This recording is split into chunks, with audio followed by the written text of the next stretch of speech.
Hi everybody, it is April and I'm in my craft room, and today I'm going to make some placemats.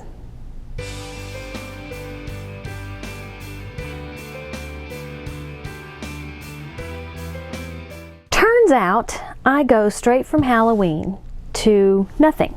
I have Halloween placemats, I have no fall, I have no Christmas, I have no Valentine's Day. So I decided I wanted to make some fall placemats, some Christmas placemats, and I'm going to practice my free motion quilting while I'm making them, because a placemat is like a miniature quilt. What I've done is I've cut a 14 by 18 piece of cotton, and I've actually cut 4 of them. I have fleece that's got the glue on one side because it escapes me as to what it's called right now. And I'm going to put this fleece in between my 2 pieces of cotton. I'm going to attach one side, and then I'm going to just put the other one in place, and I'm going to free motion quilt. Now my batting is a little bit bigger than my piece of cotton, and that's fine. I've got my little iron and my wool mat. I'll link you to my wool mat review. I think if you use steam, a wool mat is awesome. I do not use steam. So, not that it's not awesome, but I don't know that it's necessary to pay that much money if you're not a steam user. So, there you go. So I'm going to press this cotton to my fleece. And I could use batting, I can use anything. I just thought that the fleece, whatever it's called, because I still can't think of the name of it, would be nice to hold at least one side of my cotton down. I know there's a name for it. I want to be careful not to get my iron on the gluey part, because that would be bad. Fusible. That's it. Fusible fleece.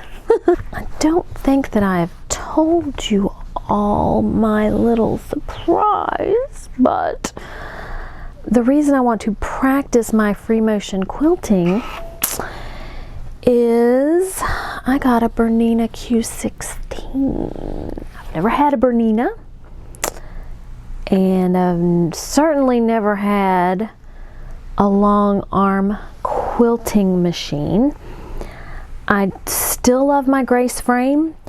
I think it has its purpose for straight lines and pantograph quilting, but I was ready to move to something that I can also get something bigger under. And I think with the 16-inch throat space, I think I'm going to be really happy with that. I don't make huge quilts. They're bulky. That's not to say that I won't. I just don't right now. And the beauty of this guy is where I purchased it from, and it is Sewing and Vacuum Authority. If I decide within a year that I want the bigger machine, my entire purchase price for my Q16 goes towards the purchase of a new machine. So I couldn't beat that. What I'm going to do is I'm going to trim down the fleece. This all crooked, so that I can line up the 2 sides of my placemat correctly. I'm going to start with just the basic meander. There I've got my bobbin thread, and let's just see what happens.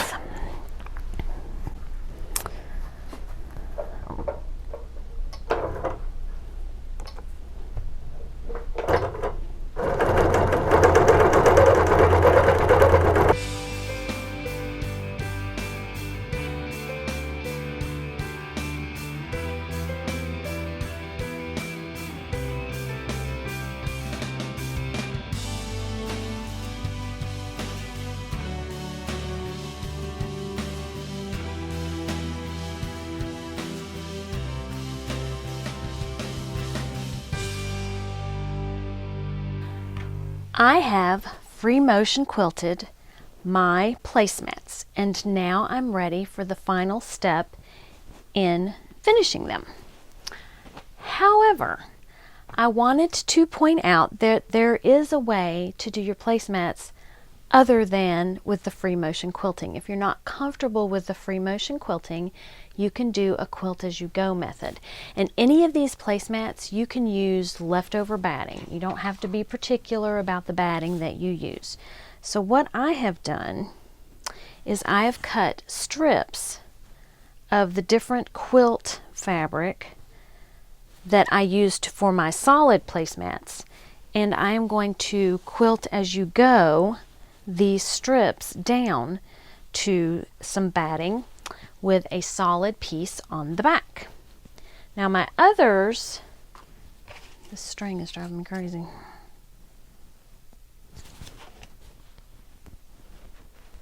Not really drive, more of a short walk. Here I have a piece of batting that I had sewn together, and I show you in another video how you can sew your batting, your pieces of batting together to make one big piece so that you can use it up and you don't waste your batting. Well, this happens to be leftover batting from a project where I'd stitched multiple pieces together and cut it up, but it is the perfect size for my placemat. So I have a solid piece of fabric on the back, and I need to line it up just a little bit better. Then I will quilt as you go my strips on the front, and then I will trim it down, and I will finish it the same way that I finish my other placemats. And I will show you how I do that quilt as you go.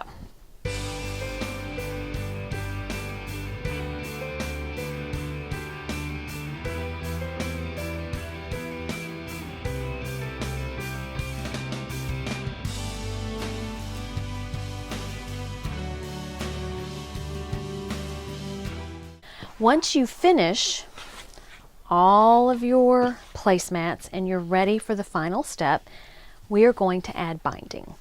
I'm adding binding for two reasons. Number one, I like the way binding looks. It just so happens that I have finished a couple of my placemats, and I think binding, don't look too close, just gives it a nice finished look. So that's one reason I'm doing the binding. The other reason I'm doing the binding is because I pretty well stink at binding. I get it fine when I attach it to the back of a quilt or a placemat. It's all good. When I either stitch it on the front looks good, but the back, maybe not so much. And I've tried the way that Jordan Fabrics does it. Again, I'm horrible with names. The nice lady at Jordan Fabrics who has perfected her binding, her machine binding, she will put the binding on the back, then she folds it over to the front, but she still sews on the back, and she still gets it to look great. So that's one reason I am doing this binding, is because this is the perfect opportunity for me to practice, plus I like the way it looks. So to do your binding, technically I'm fine with binding. It's just when you actually go to sew it on, that's where I struggle. I've got this gold fabric that matches all of my different placemat fabrics. I'm going to trim it down, and then I'm going to cut it into 2.5-inch strips. Measure twice, cut once.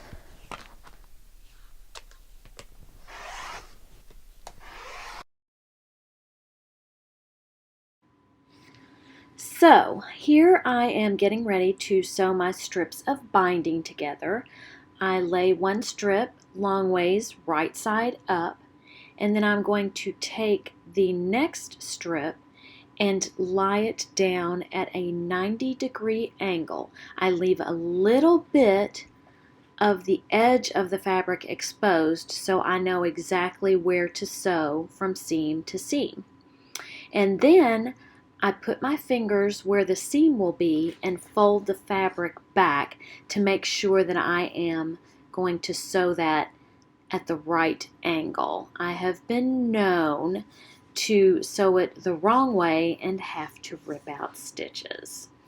You can also chain piece these while you sew. So you just take the first two, line it up under your needle. You can always use a pencil and mark this, and then you just sew a straight line from corner to corner to connect your two strips together. And if you have more strips, you just bring the end of the strip you just got done sewing and just do it over and over again. Now, once you've sewn your pieces together, you're going to have a little bit of overlap. And what you want to do is along that seam, you are going to cut about 1/4 of an inch away from the seam so that you don't have all that excess fabric. Once you have all of your strips sewn together, where the seams meet and where you've trimmed, you are going to iron that seam open. And that will just mean less bulk in that spot of your binding. So you're going to iron it open. And then once you've ironed all of your seams open, you're going to fold that fabric in half, right sides exposed, and press that whole set of strips. At this point, you'll be ready to prepare your binding to go on your placemat. And you only have one more thing to do, and you actually have to do this each time you start a new placemat. You need some place for the end of the binding to go when you finish sewing all of the binding around the placemat. So what you want to do is you want to make a little pocket where your strip of binding will be tucked in once you get done sewing it around your entire project. And this is for both quilts, placemats, anything that you have that has a binding on it. So what you're going to do is you're going to open the end of your binding, and you are going to cut a 45-degree angle on that binding.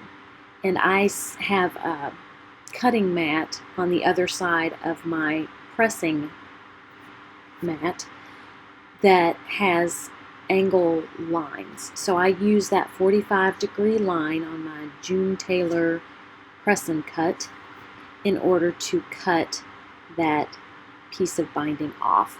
You can use a ruler. I just wing it on this. And then you see where once you put it on your placemat, there will be that little pocket that you need at the end. The last thing you need to do is, so that you don't have a raw edge exposed, is where you've cut that 45-degree angle, you want to press a fold over so that the raw edges are going to be tucked into that little pocket once you're done sewing. And it just so happens that when I set my iron down on the floor, I didn't put it on a pad, and there must have been something sticky on my floor, because now I'm having an issue getting my iron to move. I'll have to clean that up. But essentially, I am actually now pressing instead of ironing, which is what I should be doing anyway. Once you've ironed that little fold over piece at the end, you're going to fold your binding back in half, press it into place, and I'll go clean my iron after that.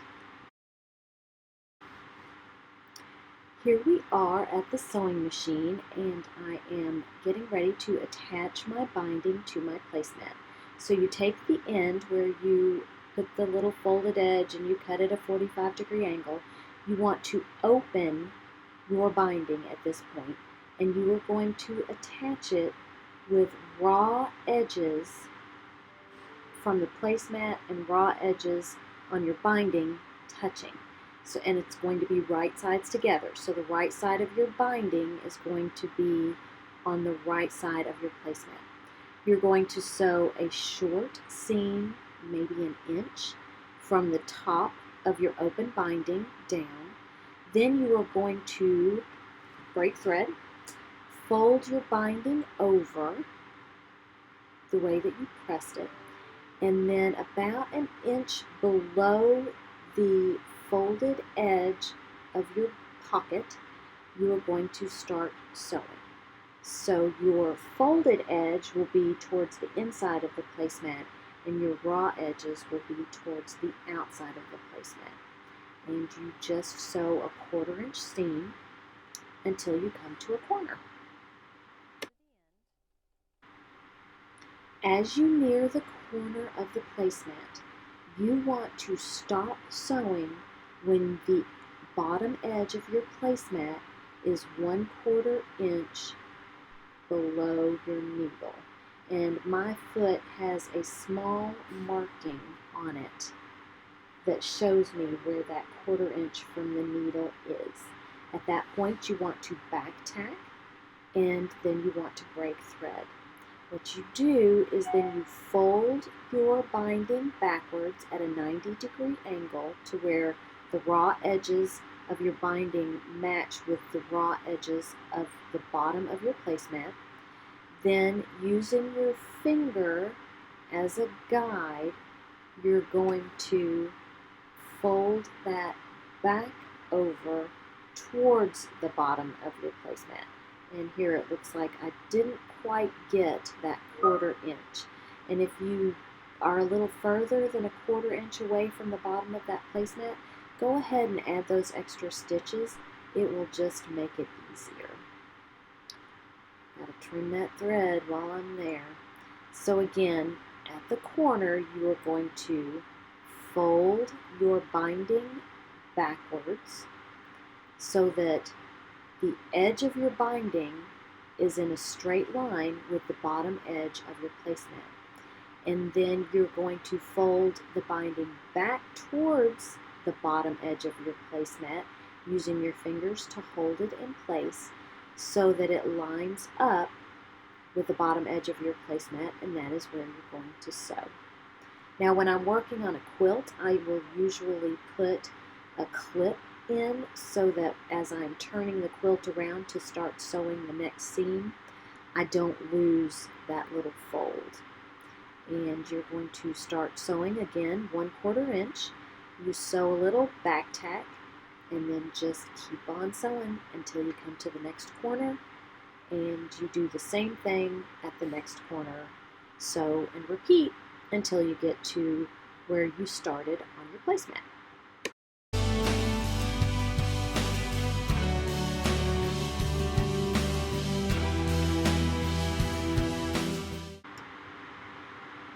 Once you come to the end of the project, you want to get your binding ready to finish where your little pocket is. So you're going to pull the binding over the pocket, and then based on the place where the binding needs to tuck into the pocket, you're going to cut your binding at the opposite angle that you cut the binding to create the pocket. And then what's going to happen is it's just going to tuck into that little pocket that we created when we were pressing the binding. And you're just going to snip the little triangle piece that sticks out and sew, connecting the beginning of your binding strip to the end of your binding strip. Okay, so now we are ready to do the back side of our project. And what we're going to do is wrap around the binding that we connected. Actually, we're ready to do the front side of our project. We're going to pull the binding forward to the front side of our project that we just adhered to the back side of our project. You want to make sure that the edge of the placemat is flat, and then you're going to wrap around that binding and you're going to put clips on it. Now, in the past, I have not used clips, and I was not as successful in getting my binding to look good as I am when I use clips. You can use pins, you can use clips, but I highly suggest that you attach that binding in place somehow. You can use glue for that matter. You could use Elmer's glue. I don't know that Elmer's glue is going to hold it securely without something additional holding it together, but just use something and you will be much happier with your binding than if you don't use anything. Now we come to the corner, and this is the worst part of binding, and it's really not that bad. What you're going to do is you're going to press one side and pull it taut, and then fold the other side over on top of the corner where you were just pressing. And if I would get my fingers out of the way, you could see what I'm talking about. So you want that to be even. You want the edge of the binding coming from one way to line up with the edge of the binding coming from the other way. And once you get that lined up, then you're going to clip it into place. And you're going to do this on all four corners. At this point, you are ready to sew on the front of your binding. And to do this, we're going to follow the Jordan Fabrics method. And again, her name escapes me. I just saw it the other day and now I can't remember it. Anyway, I'll link to that video in the description below. She does it on a quilt, whereas here I am doing it on a placemat. What we're going to do is on the back of the placemat, we are going to stitch in the ditch between where the binding was attached to the back and the placemat itself. And technically, when we stitch in that ditch, we will hit the front of the binding so that it will be attached, and it will look very pretty on the front, but you won't see the stitching on the back.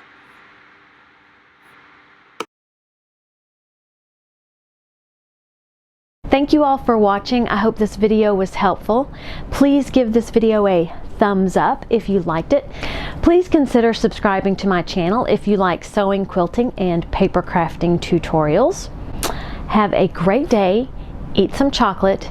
Be kind to everyone. Kindness is free. Give it to everybody. Until next time, bye. What do I have? I have fleece. I have sticky fleece. 2 regions.